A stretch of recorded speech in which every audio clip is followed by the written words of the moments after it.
नमस्कार, मैं जया सिंह, सहायक अध्यापिका केश कुमारी राजकीय बालिका इंटर कॉलेज सुल्तानपुर आप सभी का इस कक्षा में स्वागत करती हूँ। बच्चों, आज हम क्लास 10th में सामाजिक विज्ञान के अंतर्गत आर्थिक विकास की समझ में दूसरा चैप्टर जिसका नाम है भारतीय अर्थव्यवस्था के क्षेत्र का दूसरा भाग पढ़ेंगे। बच्चों, पिछले भाग में हमने जिन बिंदुओं की चर्चा की थी, आइए एक एक करके रिवाइज कर लेते हैं। आर्थिक गतिविधियां क्या होती हैं, इसके विषय में मैंने आपको बताया था। फिर आर्थिक गतिविधियों के क्षेत्र जैसे प्राथमिक क्षेत्र, आप ये क्षेत्र देख रहे हैं यहाँ पर, कृषि ये प्राथमिक क्षेत्र के अंतर्गत आता है।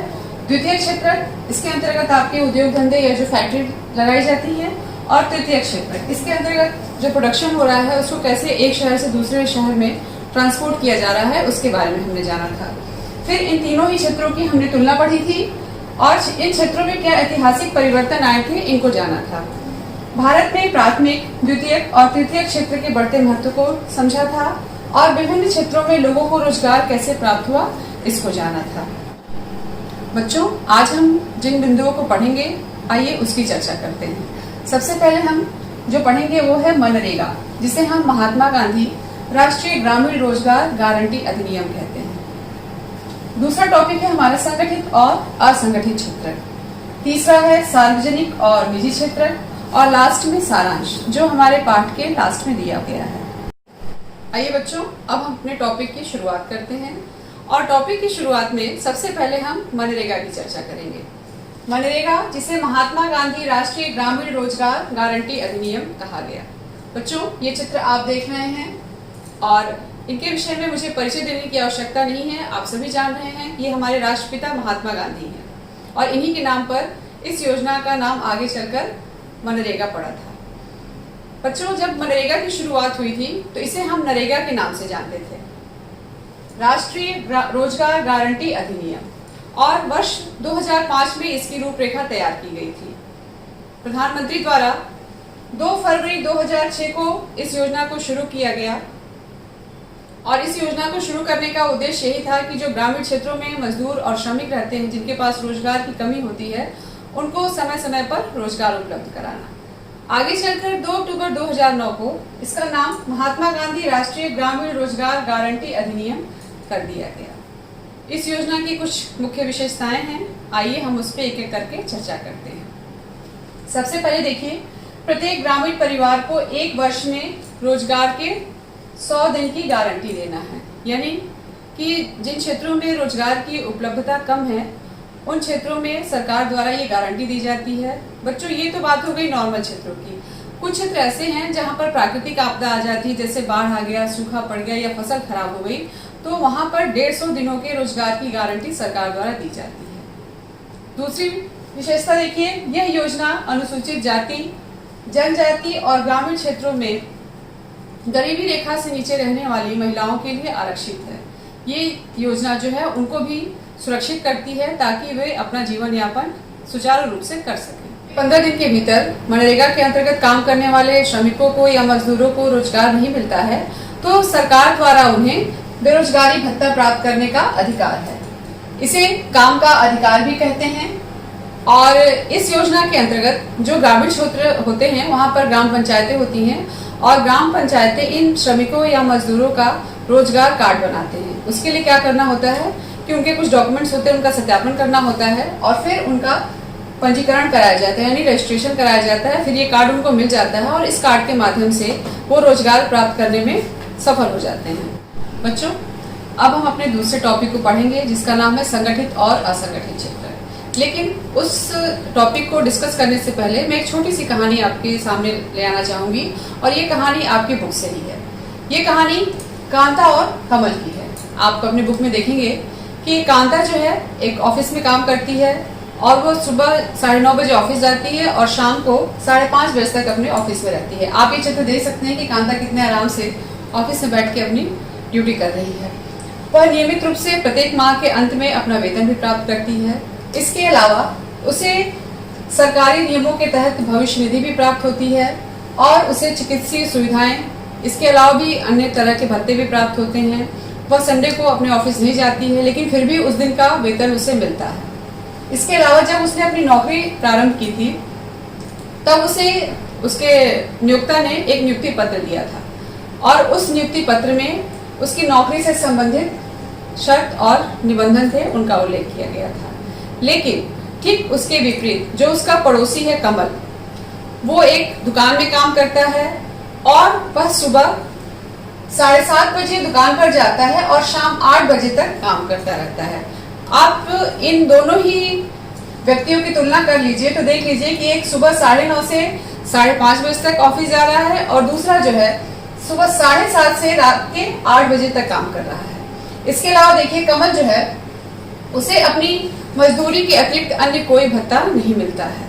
जिस तरह से लास्ट में कांता को वेतन मिलता है, लेकिन कमल के साथ यह है कि जिस दिन वो काम करेगा उसी दिन की मजदूरी उसे प्राप्त होगी, और जिस दिन वो बीमार पड़ गया या कोई उसे घर का आवश्यक काम पड़ गया और वो दुकान पर नहीं गया तो उसकी मजदूरी काट ली जाती है। इसके अलावा उसे कोई औपचारिक पत्र नहीं मिला है, यानी जब वो दुकान पे काम करने गया तो कोई उसको, दुकानदार का जो मालिक था, उसको कोई लेटर नहीं देता है कि आपको यहाँ पर काम करना है और इन नियमों का पालन करना है।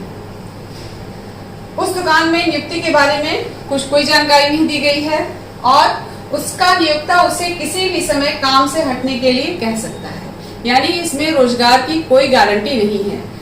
आज अगर दुकानदार को उनका काम पसंद आ रहा है तो वो उससे काम करा रहे हैं, और अगर कल को काम पसंद नहीं आता है तो उसे काम से हटा देंगे। तो ये तो हो गई बच्चों कांता और कमल की कहानी, और इसी कहानी के माध्यम से मैं आपको संगठित और असंगठित क्षेत्र के विषय में बताऊंगी। बच्चों, अब हम संगठित और असंगठित क्षेत्र को समझेंगे। आपने कांता और कमल की कहानी को देखा। कांता एक निश्चित समय पर ऑफिस जाती है, उसको एक निश्चित समय पर वेतन मिलता है और सवेतन छुट्टी भी मिलती है। जिस दिन वो अपने ऑफिस नहीं जाती है उसके वेतन में कोई कटौती नहीं होती है और सरकार द्वारा कई सुविधाएं भी मिलती हैं। इन्हीं के संदर्भ में हम संगठित क्षेत्र को जानेंगे। जैसे संगठित क्षेत्र क्या कहते हैं, आइए इसके अर्थ के विषय में हम चर्चा करें। जहां रोजगार की अवधि नियमित और सुनिश्चित होती है, संगठित क्षेत्र कहलाते हैं। इन क्षेत्रकों के कुछ औपचारिक नियम होते हैं, जैसे ये क्षेत्र सरकार द्वारा पंजीकृत होते हैं, यानी इनका रजिस्ट्रेशन कराना पड़ता है, और इन क्षेत्रकों को कुछ नियमों और विनियमों का पालन करना अनिवार्य होता है। ये नियम और विनियम जिसे हम रूल्स एंड रेगुलेशन कहते हैं, और वो सारे नियम सरकारी होते हैं, यानी सरकार के जो भी नियम हैं इन्हें पालन करना अनिवार्य होता है। और इस नियम का पालन चाहे वो नियोक्ता हो चाहे वो कर्मचारी हो, सभी एक समान करेंगे। कोई इन नियमों की अवहेलना नहीं कर सकता है। इसी के संदर्भ में अनेक विधियां हैं, जैसे देखिए कारखाना अधिनियम, न्यूनतम मजदूरी अधिनियम, सेवा अनुदान अधिनियम, दुकान एवं प्रतिष्ठान अधिनियम इत्यादि में इन नियमों का उल्लेख किया गया है।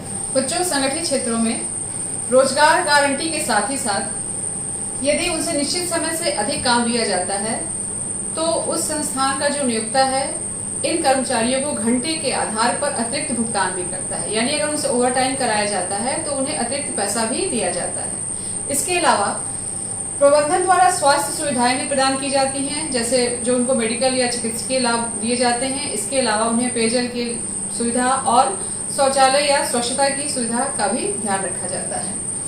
इस क्षेत्र से जुड़े कर्मचारियों को सेवानिवृत्ति के पश्चात पेंशन की भी सुविधा प्रदान की जाती है।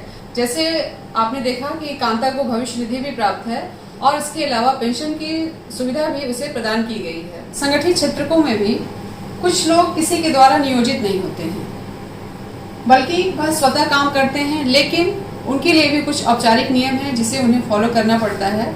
और सबसे पहले उन्हें अपना पंजीकरण सरकार के समक्ष कराना होता है। जैसे इस तरह के क्षेत्रों में एनजीओ हो गए, व्यापारिक प्रतिष्ठान आदि हैं। एनजीओ से आप सभी परिचित हैं। एनजीओ को इंग्लिश में हम नॉन गवर्नमेंटल ऑर्गेनाइजेशन कहते हैं, जिसका हिंदी में अर्थ होता है गैर सरकारी संगठन। और इससे संबंधित कुछ संस्थाएं हैं जिनके बारे में मैं आपको बताना चाहूंगी। बच्चों के लिए आपने क्राई का नाम सुना होगा, ये भी एक एनजीओ है। महिलाओं के लिए आपने केयर का नाम सुना है, ये भी एक संस्था है जो महिलाओं के विकास और महिलाओं की सहायता के लिए कार्य करती है। और फिर आपने बुजुर्गों के लिए हेल्प एज नामक संस्था का नाम सुना है। ये सारे एनजीओ सरकारी नियमों का पालन करते हैं और उन्हें अपने कार्य को रूप देने से पहले सरकार के समक्ष पंजीकरण कराना आवश्यक होता है। व्यापारिक प्रतिष्ठान, जैसे आप गारमेंट शोरूम देखते हैं, ज्वेलरी के शोरूम होते हैं या फिर आप गाड़ियों के भी शोरूम होते हैं, इनको भी अपना रजिस्ट्रेशन कराना होता है और रजिस्ट्रेशन के बाद ही अपने ये कर्मचारियों को नियुक्त कर सकते हैं और उनसे काम ले सकते हैं। बच्चों आइए अब हम असंगठित क्षेत्र की बात करें। आप ये पिक्चर देख रहे हैं और इस पिक्चर के माध्यम से ही मैं आपको असंगठित क्षेत्र के विषय में बताऊंगी। सबसे पहले हम परिभाषा जान लेते हैं। छोटी छोटी और बिखरी इकाइयां जो सरकारी नियंत्रण से बाहर होती हैं असंगठित क्षेत्र कहलाते हैं। इसके अंतर्गत जो मजदूर होते हैं या श्रमिक होते हैं उनको हम शामिल करते हैं। आपने अभी कमल और कांता की कहानी पढ़ी। कमल जो एक दुकान में काम करता था और आपने देखा कि उसके काम करने की कोई निश्चित अवधि नहीं थी और जो उसका नियोक्ता था यानी जो उसका दुकान का मालिक था वो उससे जैसा चाहे वैसा काम ले सकता था और वो मना नहीं कर सकता था। अगर वो दुकान पर नहीं जाता है तो उस दिन की मजदूरी उसे नहीं मिलती थी। इसके अलावा इन्हें किसी भी नियम और विनियम का पालन करना अनिवार्य नहीं था। आपने संगठित क्षेत्र में देखा कि नियमों का पालन करना नियोक्ता के साथ साथ ही जो उनके कर्मचारी थे उनके लिए भी जरूरी था, लेकिन यहाँ पर किसी नियम और विनियम का पालन नहीं किया जा रहा है। असंगठित क्षेत्र में जो मजदूर होते हैं उनको कम मजदूरी भी मिलती है। आप कमल का उदाहरण हमेशा याद रखेंगे। और इनके जो रोजगार होते हैं अनियमित होते हैं, यानी इनका जो मालिक होता है वो कभी भी इन्हें बिना किसी पूर्व सूचना के इनके पद से हटा सकता है और दूसरे मजदूर की नियुक्ति कर सकता है। इसके अलावा अगर ये अतिरिक्त काम करते हैं तो इसका भुगतान भी उस मालिक के इच्छा पर ही निर्भर है। इसके लिए ये लोग दबाव नहीं डाल सकते कि मैंने अतिरिक्त काम किया है तो आप उसका भुगतान करें। जैसा कि आपने संगठित क्षेत्र में कांता के विषय में पढ़ा कि कांता जब अतिरिक्त काम करती थी तो उसका नियोक्ता जो है उसे अतिरिक्त भुगतान भी करता था, लेकिन यहाँ पर किसी भी प्रकार के अतिरिक्त भुगतान का कोई प्रावधान नहीं था। इसके अलावा इन्हें सवेतन छुट्टी नहीं मिलती है, यानी जिस दिन ये अपने काम पर नहीं जाएंगे उस दिन का मजदूरी या वेतन इन्हें प्राप्त नहीं होगा। इसमें अधिकांश लोग छोटे छोटे कार्य करते हैं, जैसे सड़क पर आपने आसपास देखा होगा जो रेहड़ी दुकानदार होते हैं जो ठेला लगा के बैठते हैं या पटरी पर बैठकर दुकानदारी करते हैं। आप ये चित्र देख रहे हैं। जैसे सड़क पर विक्रय या मरम्मत कार्य में ये लोग स्वतः नियोजित होते हैं, यानी अपना काम ये लोग खुद करते हैं अपनी आजीविका चलाने के लिए। इसके अलावा जो किसान होते हैं खेतों में काम करते हैं। अगर खेतों में काम नहीं है, जो मौसमी फसल को उपजाते हैं, अगर खेतों में काम नहीं है तो वो मजदूरी का भी काम कर लेते हैं या आवश्यकता पड़ने पर मजदूरों को अपने खेतों में भी काम देते हैं। बच्चों, इस तरह से हम लोगों ने संगठित और असंगठित क्षेत्रों के विषय में चर्चा किया। अब कुछ पॉइंट्स ऐसे हैं जो मैं आपसे बताना चाहूंगी और ये पॉइंट्स एक तरीके से इन दोनों ही क्षेत्रों के तुलनात्मक अध्ययन के रूप में हैं। जैसे आपने कमल और कांता के स्टोरी को सुना, उसमें आपने देखा कि कांता कितने ही आराम से अपनी नौकरी कर रही है।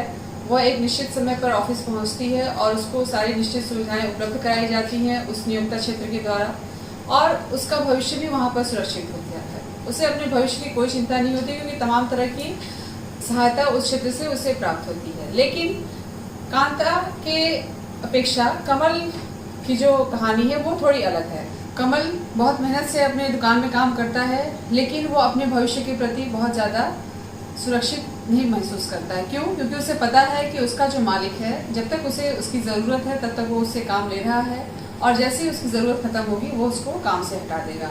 एक तरीके से देखा जाए बच्चों तो उसके मन में हमेशा ये भय बना रहता है कि अगर उसके पास रोजगार नहीं होगा तो किस तरह से वो अपना जीवन यापन करेगा। और यही दो मुख्य बातें हैं संगठित और असंगठित क्षेत्र के अंतर्गत की एक में भविष्य सुरक्षित है और दूसरा जो है रोज अपने भविष्य की सुरक्षा के लिए प्रयास कर रहा है और परेशान है। जो अगला टॉपिक है हमारा असंगठित क्षेत्र के श्रमिकों का संरक्षण कैसे, यानी जो असंगठित क्षेत्र के मजदूर हैं उनको किस प्रकार सुविधाएं प्रदान की जाए ताकि उनकी रोजगार की जो है गति वो नियमित रहे। तो सबसे पहले हमें कृषि के अतिरिक्त रोजगार के वैकल्पिक स्रोतों को बढ़ावा देना चाहिए। वे वैकल्पिक स्रोत क्या हो सकते हैं? देखिए, जैसे लघु और कुटीर उद्योगों को बढ़ावा दिया जाए। आप ये चित्र देख सकते हैं जहाँ पर ये डलिया बनाना है, सिलाई का काम करना है, इस तरह के उद्योग धंधों को गाँव में बढ़ाया जा सकता है। शहरों में भी लघु उद्योगों को कच्चे माल की प्राप्ति और उत्पादन के विपणन हेतु सरकारी मदद की जरूरत पड़ती है, विपणन यानी मार्केटिंग के लिए।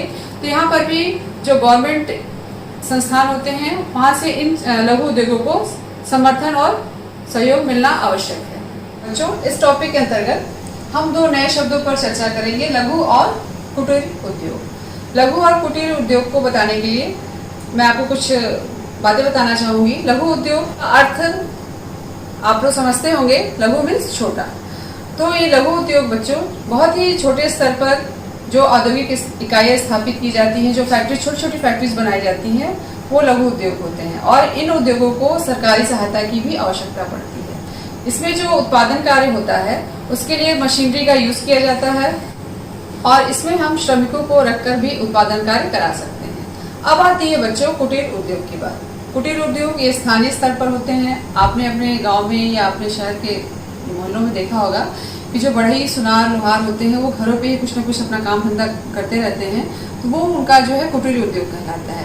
और इसमें उन्हें किसी बाहर के भी श्रम की आवश्यकता नहीं होती है, क्योंकि उनके घर के परिवार के सदस्य ही काफी होते हैं इन कार्यों को करने के लिए। उन्हें आवश्यकता की पूर्ति के जो भी साधन होते हैं स्थानीय स्तर पर ही मिल जाते हैं, यानी इन्हें किसी जबरदस्ती का टेक्नोलॉजी या कोई नई मशीनरी की आवश्यकता नहीं पड़ती। बच्चों, ग्रामीण क्षेत्रों में पूरे वर्ष रोजगार प्रदान करने के लिए सरकार द्वारा कुछ योजनाओं का पालन करना बहुत ही जरूरी है। जैसे देखिए, सड़कों और स्कूल भवनों का निर्माण, सिंचाई के लिए नहरों की खुदाई और अन्य समान कार्य जैसे अस्पताल का निर्माण हो गया। स्वयंसेवी संस्थाओं द्वारा जन कल्याण कार्यों को क्रियान्वित कराते रहना चाहिए। आप ये चित्र देख रहे हैं कि हर गांव में स्कूल बनाए जाते हैं ताकि बच्चों को शिक्षा मिल सके। इसके अलावा सड़कों पर भी हमेशा काम कुछ न कुछ लगा ही रहता है, तो इन सब कार्यों को निरंतर चलते रहना चाहिए। इसके अलावा सरकार को श्रमिकों को अनिवार्य बीमा भी देना चाहिए। ये अनिवार्य बीमा इनके आर्थिक और सामाजिक जीवन की सुरक्षा के लिए अत्यंत ही आवश्यक है। बहुसंख्यक श्रमिक जो होते हैं वो अनुसूचित जाति, जनजाति और पिछड़ी जातियों से होते हैं और इनके साथ खुलकर तो नहीं अब, लेकिन कुछ न कुछ सामाजिक भेदभाव किया ही जाता है। इसलिए इन श्रमिकों को बीमा देने से इनका सामाजिक और आर्थिक स्तर पर जो है जीवन ऊंचा उठाया जा सकता है। हमारा अगला टॉपिक है स्वामित्व के आधार पर क्षेत्र। इसके अंतर्गत हम जानेंगे कि संपत्ति पर किसका नियंत्रण होता है और कौन इसका वितरण करता है। इसके अंतर्गत भी क्षेत्र को दो भागों में बांटा गया है, सार्वजनिक और निजी क्षेत्र। तो सबसे पहले हम सार्वजनिक क्षेत्र के विषय में बात करेंगे। सार्वजनिक क्षेत्र, इसमें बच्चों संपत्ति पर सरकार का नियंत्रण होता है और सरकार ही सेवाएं उपलब्ध कराती है। आपने अपने गांव में भी या अपने शहर में भी देखा होगा कि जो सरकारी अस्पताल होते हैं, सरकारी स्कूल होते हैं, इसके अलावा भारतीय रेलवे, डाकघर, सरकारी बैंक आदि आप लोगों के माध्यम से समझने का प्रयास करिए। जो ये सार्वजनिक क्षेत्र के यानी जो सरकार के अंडर में होते हैं, जैसे भारतीय रेल हो गया, भारतीय डाकघर, पोस्ट ऑफिस और सरकारी स्कूल आदि हैं, जो उदाहरण के तौर पर मैंने आपको यहाँ पर बताएं। सार्वजनिक क्षेत्र में सरकार का उद्देश्य जन कल्याण करना होता है, ना कि लाभ कमाना। ये जो भी सरकारी योजनाएं होती हैं वो सभी के लिए होती हैं और सभी को इसमें समान अवसर भी प्रदान किया जाता है। लेकिन जो सेवाएं सरकार देती है उनके बदले में कुछ न कुछ भुगतान हमें उन्हें करना ही पड़ता है, चाहे वो हम इनकम टैक्स के रूप में दें या जो वस्तुओं पर जीएसटी आदि लगाकर सरकार अपना व्यय वसूल ही लेती है। निजी क्षेत्र यानी प्राइवेट सेक्टर, इसमें क्या होता है बच्चों कि व्यक्तियों या निजी कंपनियों पर स्वामित्व और सेवाओं के वितरण की जिम्मेदारी होती है, यानी इसमें सरकारी संस्थाएं नहीं होती हैं। इसमें एक व्यक्ति या एक कंपनी इसके लिए जिम्मेदार होती है। टाटा, टिस्को जैसी कंपनियां निजी स्वामित्व का उदाहरण है। इनका उद्देश्य लाभ कमाना होता है। जैसा कि आपने अभी देखा कि सार्वजनिक क्षेत्र में लाभ कमाना उद्देश्य नहीं था, उनका था उद्देश्य कि जन कल्याण, अधिक से अधिक लोगों का भला हो। लेकिन यहाँ पर इनका मुख्य उद्देश्य होता है लाभ कमाना और इनकी सेवाओं को प्राप्त करने के लिए हमें एकल स्वामियों व कंपनियों को भुगतान करना पड़ता है। उदाहरण के तौर पर आप समझ सकते हैं कि आजकल मोबाइल हम और आप यूज करते हैं, तो मोबाइल को चलाने के लिए इंटरनेट की जरूरत पड़ती है। इसके लिए हम क्या करते हैं, हम लोग तरह तरह के पैक्स खरीदते हैं, अपने मोबाइल को हमेशा अपडेट रखते हैं कि कब क्या जरूरत पड़ जाए। लेकिन अपडेट करने के लिए भी हमें कहीं न कहीं से कुछ न कुछ भुगतान करना ही पड़ता है और इन कंपनियों का सहारा लेना पड़ता है। बच्चों, अगला हमारा टॉपिक है निजी व सार्वजनिक क्षेत्र की भूमिका और इस टॉपिक के अंतर्गत हम इन दोनों ही क्षेत्रों की आपस में निर्भरता के विषय में जानेंगे। कुछ चीजें ऐसी होती हैं जिनकी जरूरत समाज के हर सदस्य को होती है, लेकिन निजी क्षेत्र उसको उचित दाम पर उपलब्ध नहीं करा पाते, क्योंकि उसकी उपलब्धता में इतना खर्चा होता है कि जो उनकी क्षमता से बाहर होता है। जैसे वो कौन कौन से क्षेत्र हो सकते हैं, आइए हम आपको दिखाते हैं। जैसे इंफ्रास्ट्रक्चर का विकास, जिसे हम आधारभूत जो संरचनाएं होती हैं वो है, आप इस चित्र के माध्यम से इन्हें आप समझेंगे। इसके अंतर्गत हम बता रहे हैं आपको, जैसे परिवहन के साधन हो गए, बिजली, संचार, भारी उद्योग, पत्तन का निर्माण, पत्तन जिसे हम बंदरगाह कहते हैं। इसके अलावा पुल और सड़कों का निर्माण, रेलवे लाइनों को बिछाने की जो प्रक्रिया होती है, और बांधों और नहरों का निर्माण। इन सभी कार्यों के लिए निजी क्षेत्रों को सार्वजनिक क्षेत्र की मदद की आवश्यकता होती है। इसके अलावा लघु उद्योग खोले जाते हैं और रोजगार के साधनों को बढ़ावा दिया जाता है, और इसके लिए निजी क्षेत्रों को सार्वजनिक क्षेत्रों की मदद की आवश्यकता पड़ती है। एक उदाहरण के तौर पर मैं आपको बताना चाहूंगी कि जो ये लघु उद्योग खुलते हैं उनमें उत्पादन के लिए बिजली की आवश्यकता पड़ती है, और निजी क्षेत्र बिजली के लिए सरकार पर डिपेंड होती है, यानी सार्वजनिक क्षेत्रों पर डिपेंड होती है। और ये सार्वजनिक क्षेत्र जो एक निश्चित दर होती है उस पर इन्हें बिजली उपलब्ध कराते हैं, जिसकी वजह से क्या होता है कि ये लघु उद्योग एक उचित दर पर उत्पादन करते हैं और फिर एक निश्चित दर पर उपभोक्ताओं तक बाजार में पहुंचाते हैं, और वो सामान या वस्तु जो है हमें बहुत ज्यादा महंगी भी मिलती है, एक निश्चित दर पर प्राप्त हो जाती है। खाद्यान्न किसानों का समर्थन करना और कम कीमत पर अनाज की आपूर्ति करके गरीब लोगों का समर्थन करना। इसके उदाहरण के तौर पर मैं बताना चाहूंगी कि बच्चों क्या होता है, जब किसान खेतों में गेहूं या चावल पैदा करते हैं तो सरकारी जो दुकान होती है वो उनसे गेहूं और चावल एक निश्चित दाम पर खरीदती है, और पहले इन सारे अनाजों को एक जगह स्टोर कराया जाता है। उसके बाद एक निश्चित दर पर सरकार अपने उपभोक्ताओं तक पहुंचाती है, जिससे क्या होता है कि चाहे वो गरीब हो चाहे वो अमीर हो, उनको आराम से अनाज या खाद्यान्न की उपलब्धता प्राप्त हो जाती है। पिछड़े और ग्रामीण क्षेत्रों में स्वास्थ्य और शिक्षा संबंधी सेवाएं उपलब्ध कराना। बच्चों, अधिकतर आर्थिक गतिविधियां ऐसी हैं जिन पर खर्च करना या व्यय करना सरकार की जिम्मेदारी होती है। जैसे देख लीजिए, पिछड़े और ग्रामीण क्षेत्रों में स्वास्थ्य से संबंधित आप देख रहे हैं कि हर जगह स्वच्छता पे ध्यान दिया जा रहा है, तो गांव में जगह जगह पर शौचालय खुलवाए जा रहे हैं, और लोगों को स्वास्थ्य संबंधी सुविधाएं देने के लिए सरकारी अस्पताल, सामुदायिक स्वास्थ्य केंद्र खुलवाए गए हैं, ताकि गरीब से गरीब व्यक्ति को सस्ते दरों पर चिकित्सा की भी सुविधा प्राप्त हो सके। बच्चों, लास्ट में हमारा एक टॉपिक है सारांश, यानी कि इस अध्याय में हमने क्या पढ़ा। हम लोगों ने स्टार्टिंग में प्राथमिक, द्वितीयक और तृतीयक क्षेत्र के विषय में जाना था, और सकल घरेलू उत्पाद के विषय में जाना था। पिछले 30 वर्ष के आंकड़े मैंने इसके पिछली कक्षा में आपको उन आंकड़ों को दिखाया था। वे आंकड़े ये बताते हैं कि यद्यपि जीडीपी में सबसे अधिक योगदान तृतीयक क्षेत्र में उत्पादित वस्तुओं और सेवाओं का है, लेकिन रोजगार अधिकांशतः प्राथमिक क्षेत्र में ही मिलता है। रोजगार के जो साधन होते हैं वो प्राथमिक क्षेत्र में ही सबसे ज्यादा होते हैं, क्योंकि कृषि जो है और हमारा देश जो है कृषि पर ही आधारित है, तो ज्यादातर रोजगार हमें कृषि पर ही मिलते हैं। समय के साथ साथ तृतीय क्षेत्र का महत्व बढ़ता गया। इसके अलावा देश में रोजगारों के अवसर की वृद्धि के लिए उपाय मैंने बताया, जिसमें आपने मनरेगा के विषय में जाना, और संगठित और असंगठित क्षेत्र में काम करने वाले लोगों के तौर तरीकों के विषय में जाना, जो नियम और कानून होते हैं, रूल्स एंड रेगुलेशन के विषय में बताया। सार्वजनिक क्षेत्र और निजी क्षेत्रों की गतिविधियों के विषय में हमने जानकारी प्राप्त की कि किस तरह से ये क्षेत्र एक दूसरे पर निर्भर हैं और एक दूसरे के सहयोग से अर्थव्यवस्था को मजबूत बनाने का प्रयास कर रहे हैं। बच्चों, आज ये आपका चैप्टर समाप्त हो गया है, और इस चैप्टर से संबंधित कुछ अभ्यास प्रश्न मैं आपको दे रही हूँ, जिसे आप अपने नोटबुक में करेंगे।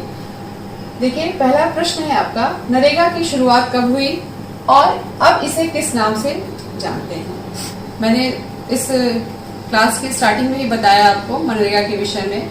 दूसरा क्वेश्चन है, सवेतन छुट्टी का प्रावधान किस क्षेत्र में पाया जाता है। संगठित क्षेत्र में मैंने आपको कांता और कमल की स्टोरी सुनाई और कांता के विषय में बताया, तो इस प्रश्न का उत्तर आपको वहीं से प्राप्त होगा।